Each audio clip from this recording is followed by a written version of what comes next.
I wish someone had stopped me early and said this out loud. Not motivated me, not hyped me up, not sold me a dream, just told me the truth. Because there's one sentence almost every new 3D artist hears, believes, and builds their entire career around. And it sounds helpful, but it quietly ruins people.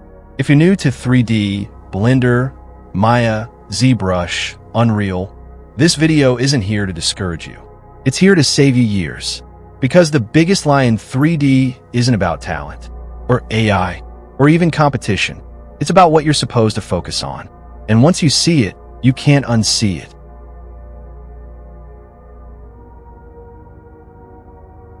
The lie is usually said with good intentions. Teachers say it. YouTubers repeat it. Studios indirectly reinforce it. It goes something like, just get really good and the rest will work itself out. Sounds reasonable, right? It's not.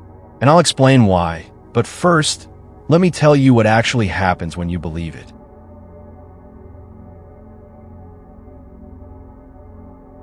Here's the pattern. You spend months, sometimes years, grinding tutorials. Perfect topology, perfect lighting, perfect renders.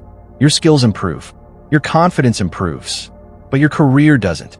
No replies, no traction, no momentum. So you assume the problem is obvious. I'm not good enough yet. So you grind harder. And this is where people get stuck, sometimes permanently.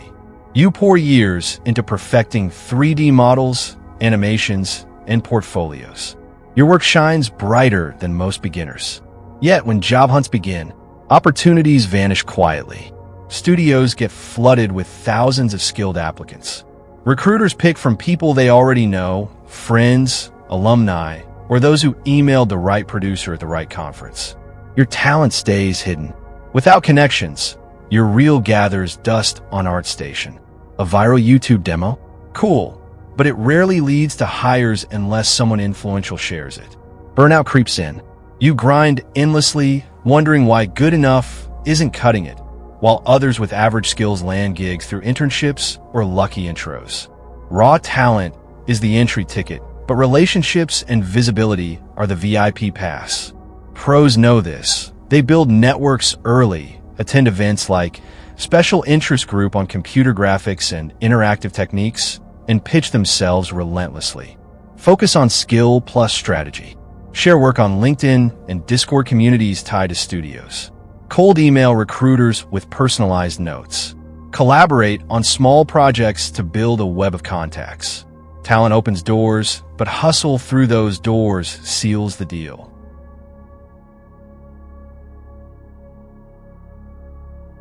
Imagine you're a talented chef who cooks amazing meals every day.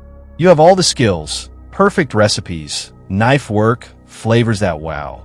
But if no one knows you exist, tastes your food, or sees why it fits their restaurant, you'll never get hired. That's the real game for 3D artists too. Skills get you in the door only if people notice you first. Skill alone has never been the thing that gets 3D artists hired. Ever. Not in games. Not in film. Not in motion design. Not even in freelance. Skills are like hidden treasures. They're essential, but buried under a pile of other talented artists online. Studios and clients swim in portfolios every day. Yours blends in unless it stands out. No one scrolls endlessly for good enough work. They hire what catches their eye right away.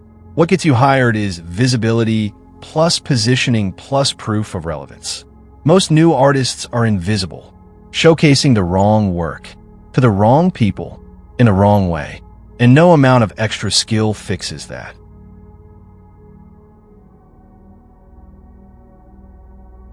The lie survives because it's comfortable. It lets you avoid choosing a direction, showing unfinished work, being judged, talking about your work publicly. Grinding in silence feels productive, but careers don't grow in silence. So if just get good isn't the answer, then what should a new 3D artist focus on instead? What actually separates the artists who break in early from the ones who stay stuck for 5, 6, 7 years? That's a completely different conversation, and it's one most people still get wrong. If you want videos that tell you what the 3D industry actually rewards, not what sounds motivational, subscribe. I'm breaking down the uncomfortable parts of this industry, so you don't have to learn them the hard way. And in the next video, I'll show you what to prioritize instead of just getting better.